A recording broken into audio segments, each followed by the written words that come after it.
see in the world is not actuality. And this is a very great psychic harm.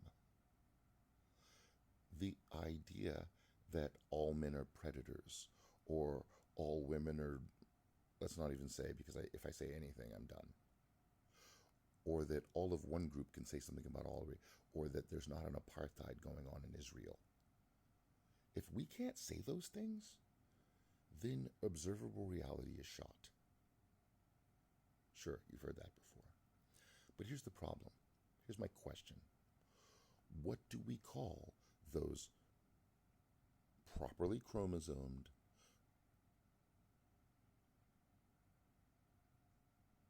people who were naturally born with female gametes and an egg supply and mammary glands? Well, I guess men have mammary glands too, and who actually develop mammary glands that go through menstruation and hot flashes and menopause and what do we call those people now? That is their distinctive designator as a group. What word am I allowed to say that includes them and describes only them? This blatant war on exclusivity, this we must be all inclusive in all things, is the first layer of breaking down any kind of intellectual rigor. Because if we can't have words that have one meaning and not others, everything needs its own word. It's why we have a dictionary. We have a book full of these things that literally say what they are and by extension what they're not. So when we go into that, there are no words that are there. So there's only one word I can think of. Well, no, we have swear words. We have cuss words. What am I saying? So there are many words we have that are not okay. Motherfucker, and whatever. All these, the 7 dirty words. George Carlin. Look at him. Look him up, young people. He was an amazing philosopher and really funny. He was the world's funniest philosopher, probably. But when you say that a word that has an actual function and an actual meaning, let's use intelligence. The first time I heard someone say retard was the R word, I was very insulted. Because that meant they were paralleling it to the N word. And the difference between the R word and the N word is vast. One is a clinical definition of an IQ level. Retarded is an IQ level. I forget it's under 80, I think, maybe under 60, I don't know. But there's retarded, moronic, idiotic. Those words are not just insults. They are actual words that have meaning and definition.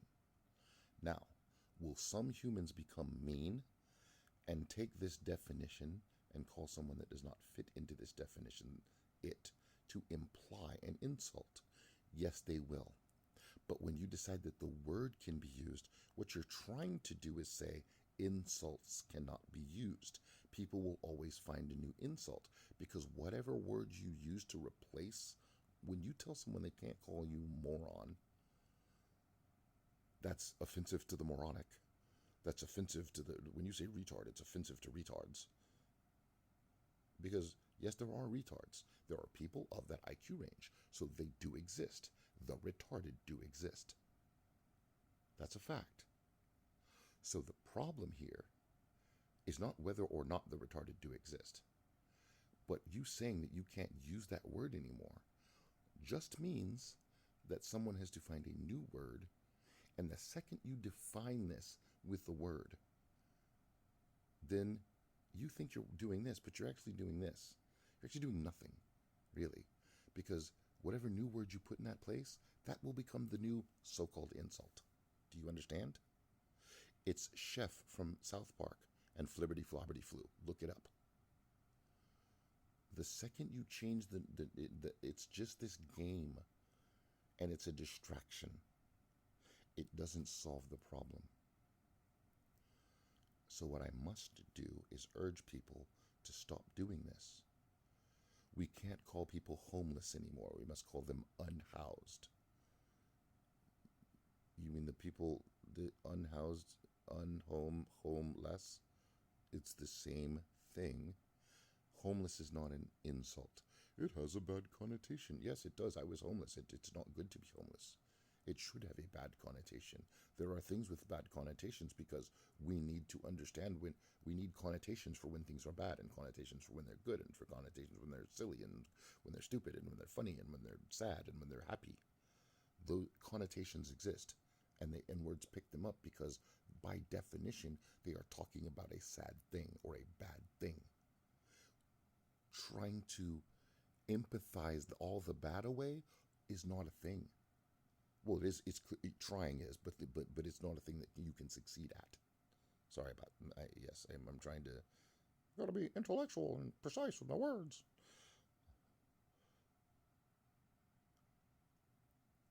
We dehumanize each other when we tell each other we are now allowed to have thoughts and then express those thoughts. Everybody cannot walk around speaking therapy language. When you decide that other people aren't allowed to speak, and that their speech, if you can't listen to another person speak, even if it's directly insulting to you, without you having to, in bad faith, reach for offense where there is none intended. And even if you feel like there was actual offense and it was unintended, then shut your mouth and listen till the end, and then make your point about why you felt that's what they said was offensive or wrong or whatever. But let's say that let's not even say offense. Let's say incorrect. I spent a lot of time this week with people whom I thought were friends that told me that an assertion that didn't align with their beliefs was attacking or offense. They found offense at everything before the sentences were even finished. And here's how it went. I would say one word, they would find that word offensive, and then if I were going to say another word, because two concepts are needed to make a juxtaposition to make a line to a point. We have data and we have information. We call it because it takes the data and puts it into formations.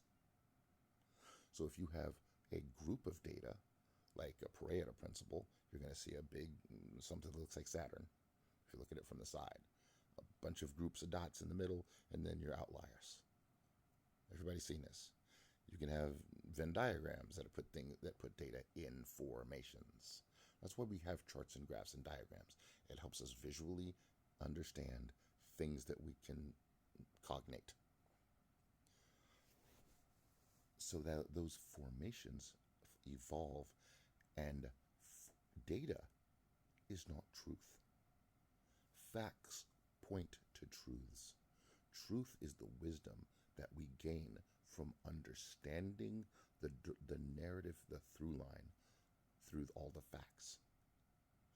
The very easiest way to frustrate a person is to decide to attack every fact. So instead of letting them get their through line out, you pause, delay, attack every individual factoid so that they never get the first fact down. They can never establish their point, their narrative, or get to the end of their story. This is what was done to me when I was forced into the troubled teen industry. Google it. The troubled teen industry was a horrendous experience for me, with a lot of just basically torture, man. Just trust me on this. I don't want to get into that right now. But when what they would do to you is dehumanize you, and the easiest way to do that was to stop you from talking, to silence your voice. And this war on language, this you can't say anything that I don't like. You can't say these words, because if you can't say these words, you can't make these concepts. This is psychic warfare. It's abuse. It is the same abuse. It is the same abuse that, at least when I was a child, if a parent did to his kid, gaslighting is not okay. This is the same kind of psychic attack. It's not the same psychic attack, but it's the same kind of psychic trauma that you're putting on people.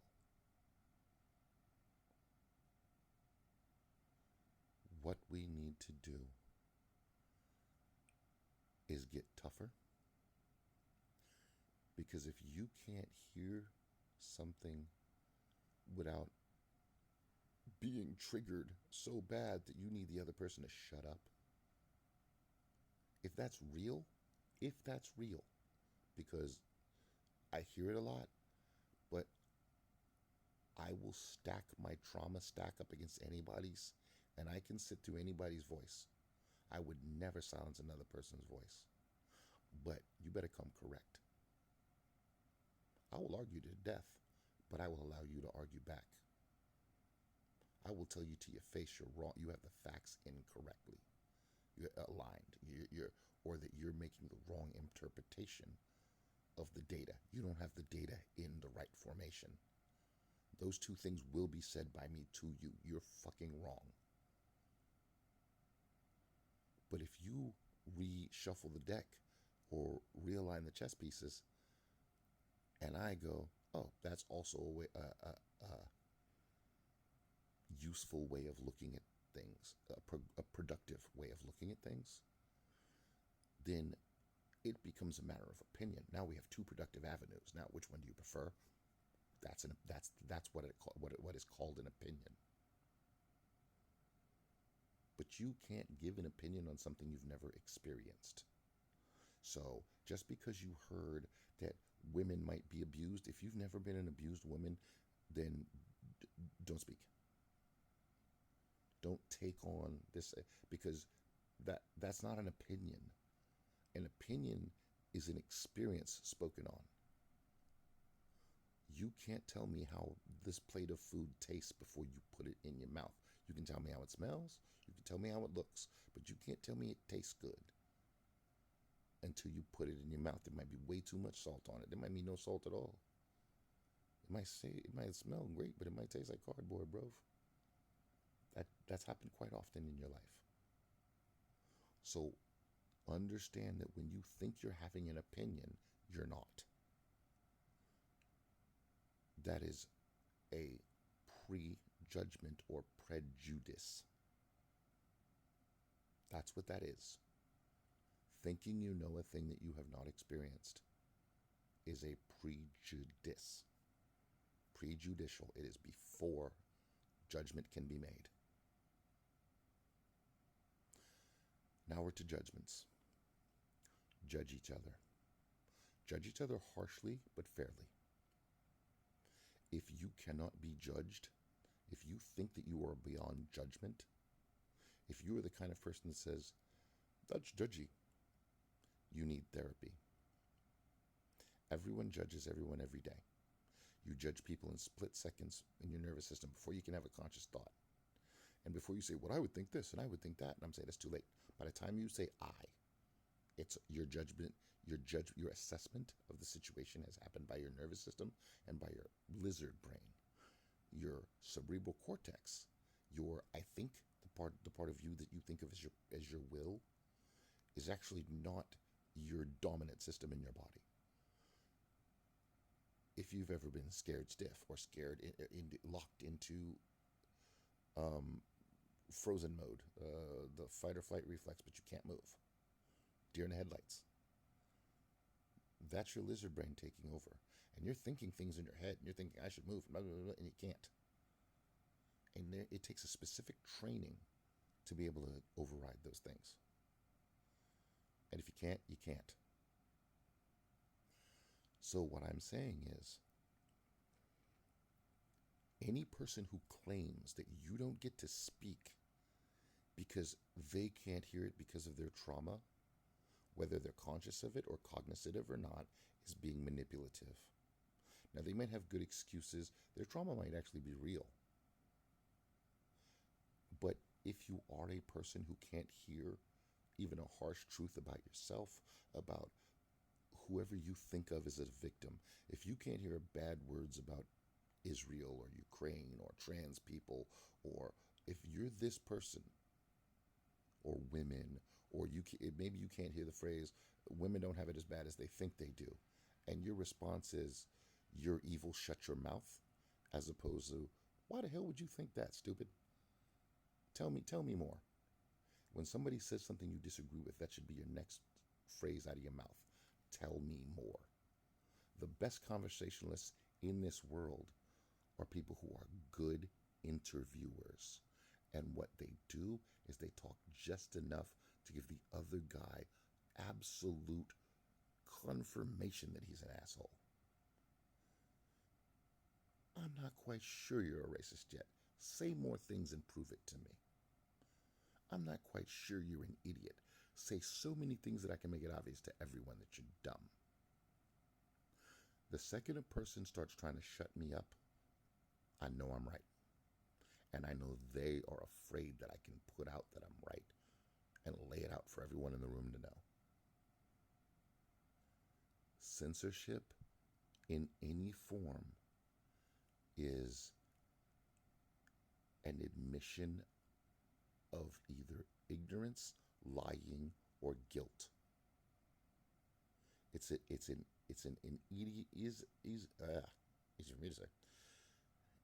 instant registering of the fact in your brain that the thing that you thought was true, or the thing you want someone else to believe, is not a fact, and they know it, and they got you. Because otherwise you would just let them speak. You wouldn't feel the need to shut them up, because you're so afraid you might just have to deal with the truth right now that you're willing to assault them, insult them, and attack them psychically to keep them silent. If you have been silenced by someone in this manner, know what I just said is a fact. It is a set of facts. Yeah. Intellectual rigor, blah, blah, blah. Perfect words. I'm autistic, I don't think in words. I have to fucking turn that shit into words. It's annoying. So you as a person have one or two options. If you're the kind of person that needs to silence other people, first of all, if that thought even comes in your mind, you need fucking therapy. Period. Be mad at me, but I'm your friend for saying it. If you as a person, as a human being, need to silence someone so that you don't cry, if words, and I'm not talking about somebody berating you for hours and hours and hours, but if somebody pointing out a simple fact in a flat mode of conversation, somebody that's really in the tone of voice that I'm in, trying to be calm with you, if there are things that you just can't hear said out loud without being angry or offended, if you have words that make you roll your eyes and try to shame people for speaking, if you have to use words like, that's the narrative, I've heard that narrative before, that's a way of trying to silence somebody, try to diminish their voice and their opinion, And guess what? Maybe they're wrong. But you know what? If they are wrong, you're never going to be able to get them to listen to you illustrate why. So keep them talking, understand how they are wrong, make a path, and lead them down it to being right. That's how you correct people. And what's going on is a person who does all that knows that they're wrong and doesn't want to be corrected. If they think that, if someone tells you, you can't teach me anything, who are you? A dog can teach me something because I'm observant. And if I see a dog run a particular way and everybody's running one way and the dog looked up first, I'm like, humans are kind of dumb. Dogs are like, they know danger. So maybe I'm going to follow the dog and y'all can all get shot or bombed or whatever it is. Y'all can go die in the fire. Me and the dog be hanging out. Dog biscuits. I'm allergic to dogs. I still feed him. Fuck it. He saved my life. Get hives. I don't care. Still pet the dog. You're my homie, dog. Yeah, I did that. You have to be, if you can't allow an idea out of somebody's mouth and into your head without triggly puffing or trauma crying or whatever that is, whether that's valid or invalid. If it's an act, you're an asshole. And you just need to be stabbed in the face. That's just, you need an ass whip. Because that's what you're doing. You are fighting psychically with people who are not prepared to deal with that like kind of assault. And everybody thinks that physical fighting is the only way to fight. No, this is worse. You can punch me in the face, I'll heal. But when you gaslight a child, when you take someone who has trauma and you abuse you don't allow them their voice, you are doing a lot more harm than a roundhouse kick to the skull.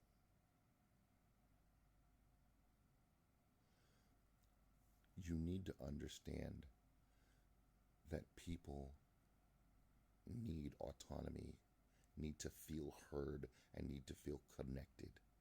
I don't mind losing an argument. I mind an asshole that wants to say what they have to say and not hear what I have to say. That's a problem. That's disgusting. And for all you people that claim you're having empathy for this and empathy for that by silencing someone, you're not. Because if you let those people speak, if you platform them, as we call it these days, then you get the chance and opportunity to explain to them the error of their views. But if you're so intellectually lazy that you can't be bothered, just keep your mouth shut. Then don't talk. Don't insult. Don't say you're bad, you're an incel, you're lame, you're a whatever pejorative for females, whatever pejorative for males, whites, blacks, Jews, Gentiles, whatever, Arabs, circles, squares, all of it. Because that's all those insults are. They're just insults. And there's no there's no safe words, there's no safe spaces. This is the internet. It's the Wild Wild West. And not for nothing, one of these tactics, this tactic is called the gunslinger tactic. You're trying to shoot the guy before he has a chance to return fire. You're trying to wipe him off the board. But that's not healthy. Not for you, because you will never grow. That implies that you think you know everything. And people tell me I think I know everything. I just know everything I know. I don't know everything. The problem is I know what I know. And when I don't know what I know, I have logic, logos, to figure out from the context clues. But if you're pathological, if you think the idea or the rule, the ideal, the great Bill Burr joke, there's no real reason to hit a woman. Bill Burr is like, I can think of a few. I don't care who you are. If you pull a gun on me, I'm knocking you out. That's a reason. Male, female, equal rights, equal lefts. If you put your hands on me, you will regret it. But when you decide that there are protected classes, that means that that person gets a free pass to act poorly. When women act like men can't yell at them, but they can yell at men, it's yelling. It doesn't hurt. I can yell as loud as I want at you. And when you pretend, when you start doing all that crying because somebody yelled at you, you need to backtrack and think about what you did to make somebody so pissed at you they took time out their day to yell at you. Because we all trying to get money right now. Everybody's broke. So if you messed up my schedule or messed up my game, or if you interacted with me in such a way that I took you so negatively and you're so worried about perception, then you need to edit how do you affect that person? How does your effect impact others?